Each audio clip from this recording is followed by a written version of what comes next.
Hello again, friends, and welcome into another edition, the second video of the day of Wrestling with Rusty. As I adjust my camera, give me a minute here, please.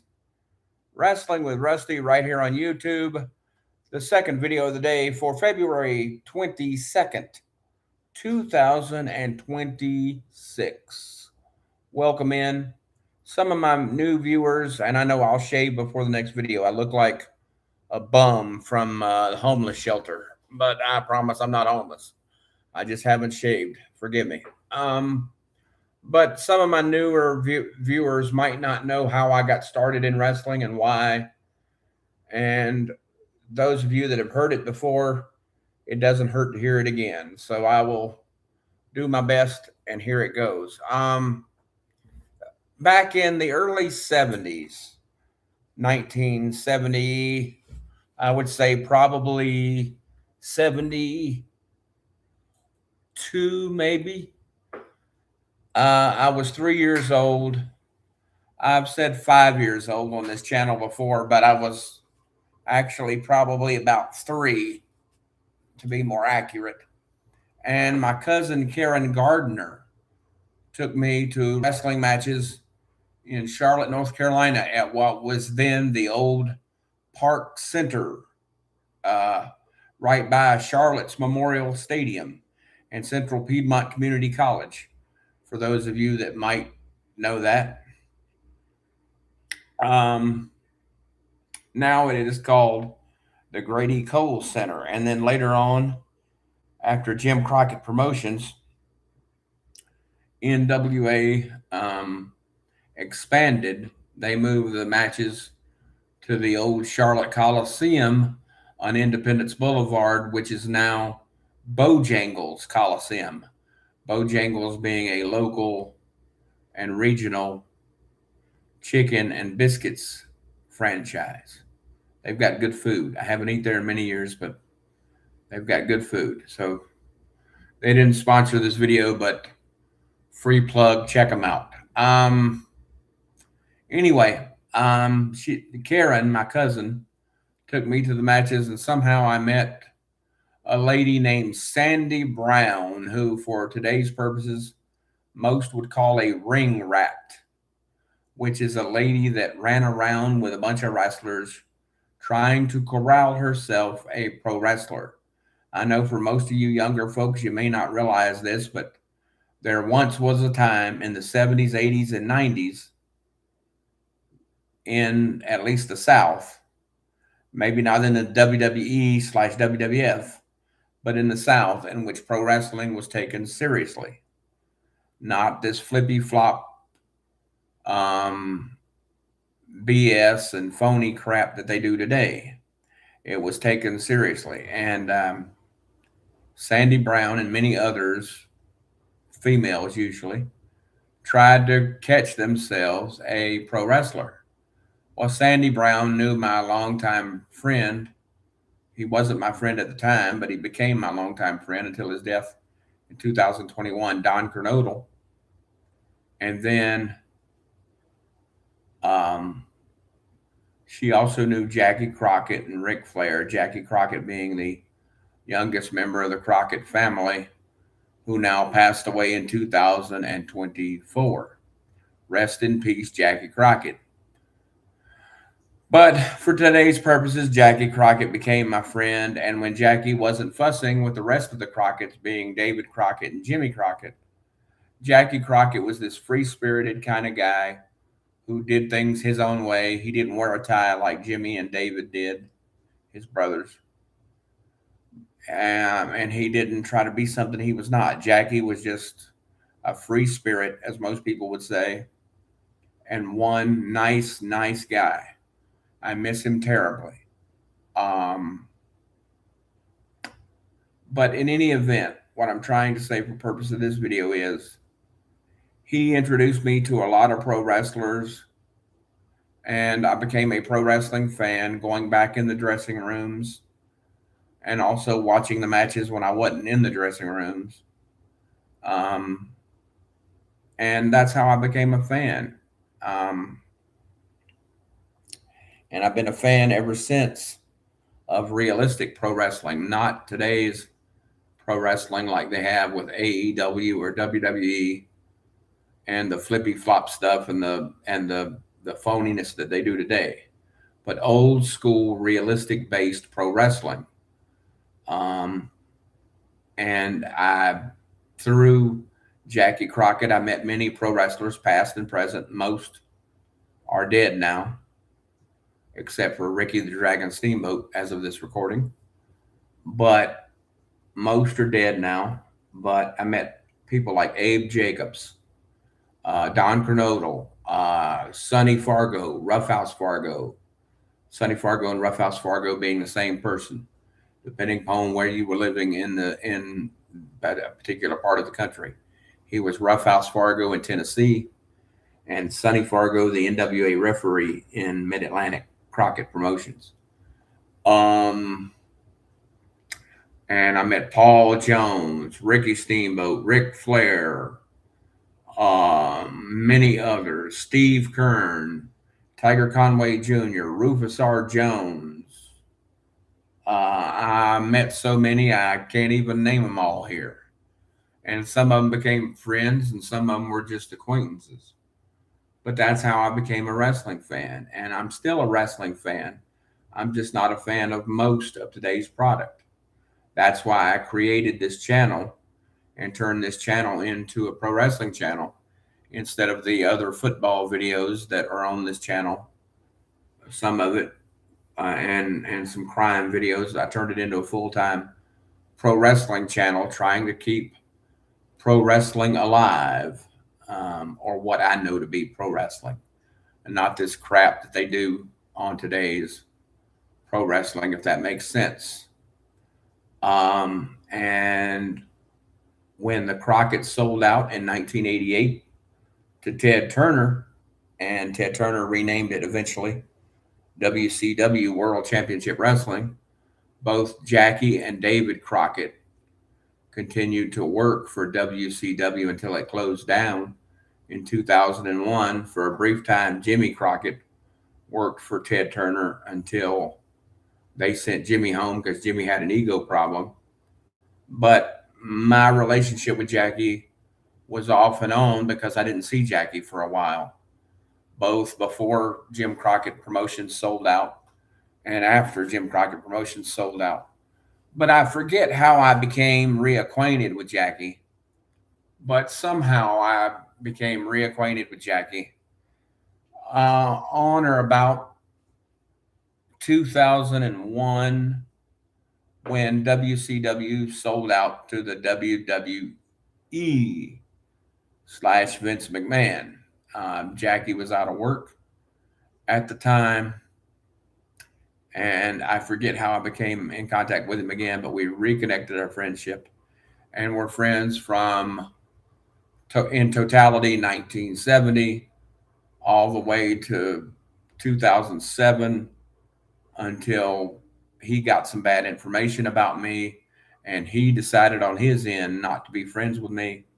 But I consider Jackie Crockett a friend from 1970 until Jackie Crockett died in 2024.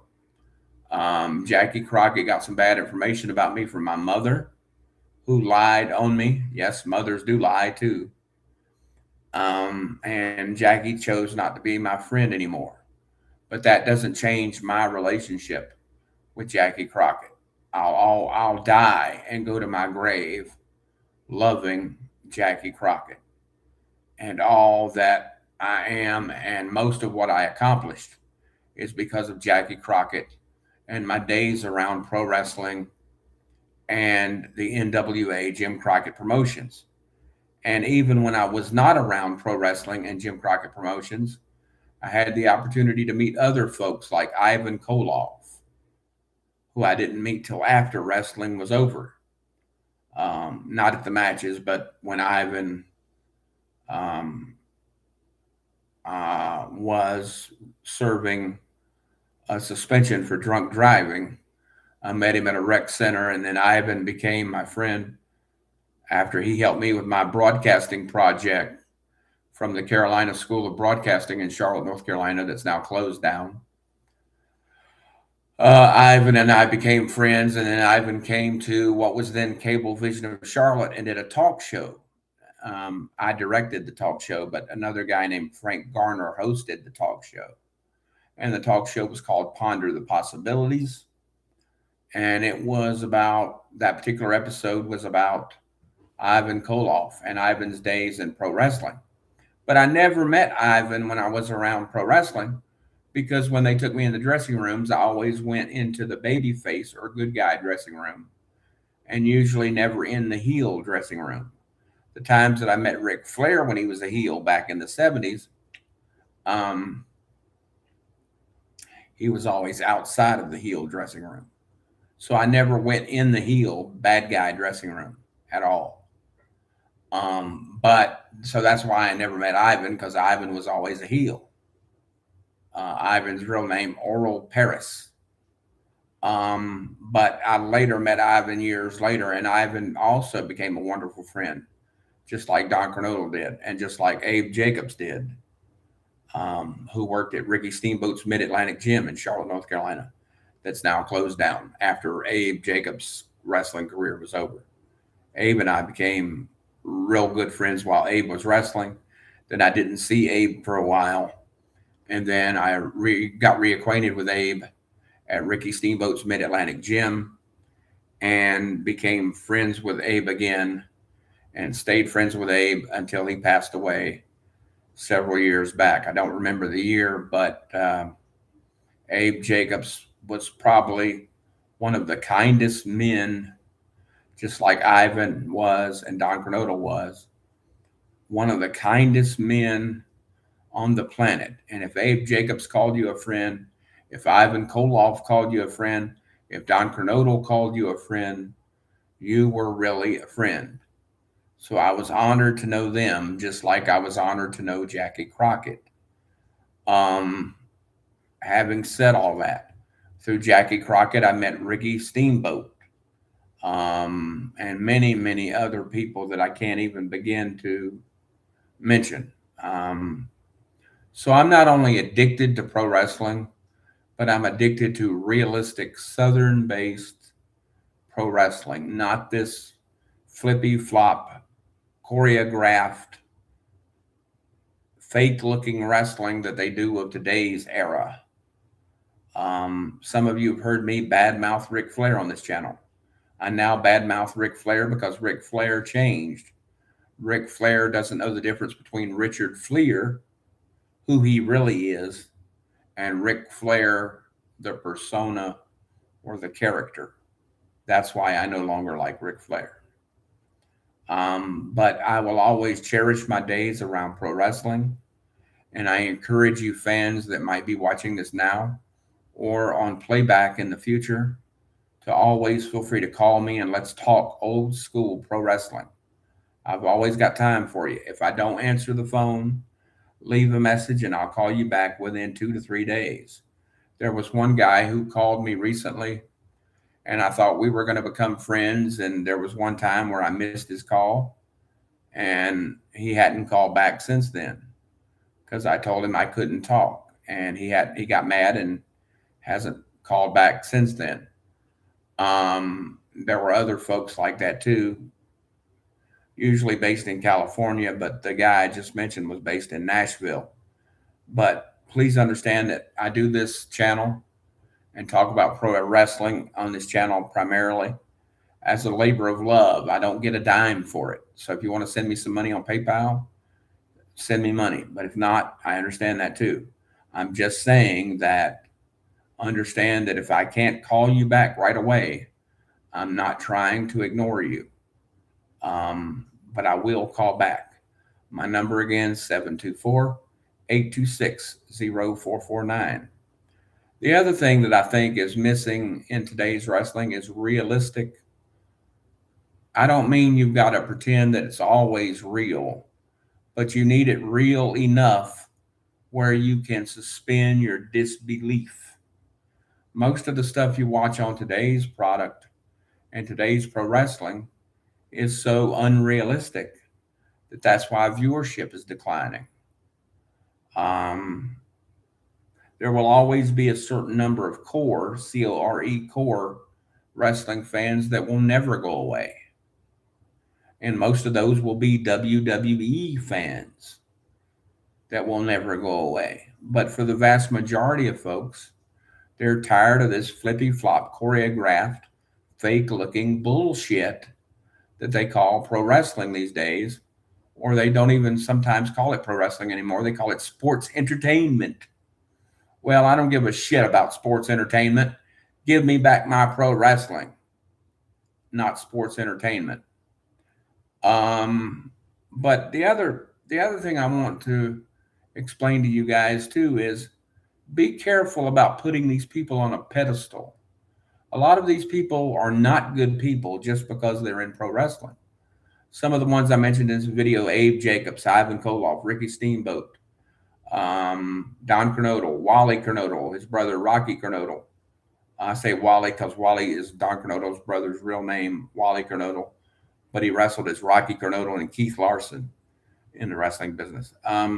Those people are good people, and some people that passed on. Chuck Coates, Don Kernodle was a good person. Ivan Koloff was a good person. Abe Jacobs was a good person. But for the most part, most of these people that are in wrestling, the wrestling business, they don't care about you. They just care about taking your money, and they're not good people, most of them, just like most people are not good in life. So be careful about putting these people on a pedestal. Just because they're celebrities and in the wrestling business does not mean that they're a good person personally. But so anyway, so I'll always be a wrestling fan, and I'll always have this channel as long as I can sit up in my wheelchair here. But I just don't like today's product. Today's wrestling product sucks. And it sucks because they're more worried about corporate sponsorships and doing rehearsed spots. Back in my day when I was in pro wrestling, nobody rehearsed everything most of the time. The majority of the time, the referee come in the dressing room. I'll give you an example. He'd say, okay, the booker, more on that in a minute. The booker wants you and Flair to go 45 minutes. And Steamboat, you'll come off the top rope with a flying body press. 1, 2, 3. That was it. There wasn't no pre-planning. Flair didn't talk to Steamboat. Now they talk sometimes later in the 80s or 90s. But as a general rule, through the 70s and 80s, most of the time Steamboat and Flair and most others didn't talk. They didn't talk till they got in the ring and wrestled. And they didn't plan any pre-planned wrestling moves. And they didn't pre-plan a promo. And they didn't have a writer to write the promo for them and say, Rusty says this, and now Ric Flair says that. Steamboat says this, and Ric Flair says that. No. It wasn't like that. They said, okay, Steamboat and Flair in the Charlotte Coliseum on June 1st, you got 4 minutes, go. And then whoever was out there would start talking. And then the other person would come after that and do their rebuttal. And then they would edit that and put it in the wrestling shows. And that's how they sold the tickets. But nowadays, everything is so rehearsed and pre-planned and choreographed that it's more like a very bad acting skit and a dance than it is a pro wrestling match. And that's why I say I'd like to see pro wrestling back. I think from what I'm describing for you guys, pro wrestling is dead. Sports entertainment is alive and well, masquerading as pro wrestling. But the art of pro wrestling is dead. And I want my pro wrestling back, but I'm not sure I'll live long enough to see it. But anyway, if you got any questions, comments, or concerns on any past, present, or future video on this channel, or any other additional information about how I got involved in pro wrestling and who I met and my relationships that I made from it that I did not cover in this video, please feel free to call me anytime at 724-826-06 0449. And that means call me, you young people, not text. Call me, 724-826-0449. Until we meet again, my friends, that's going to do it for me. Rusty, I'm out of here. And as the voice of AEW, Ian Riccaboni would say, happy wrestling, everybody, and thank you for watching. We'll see you next time.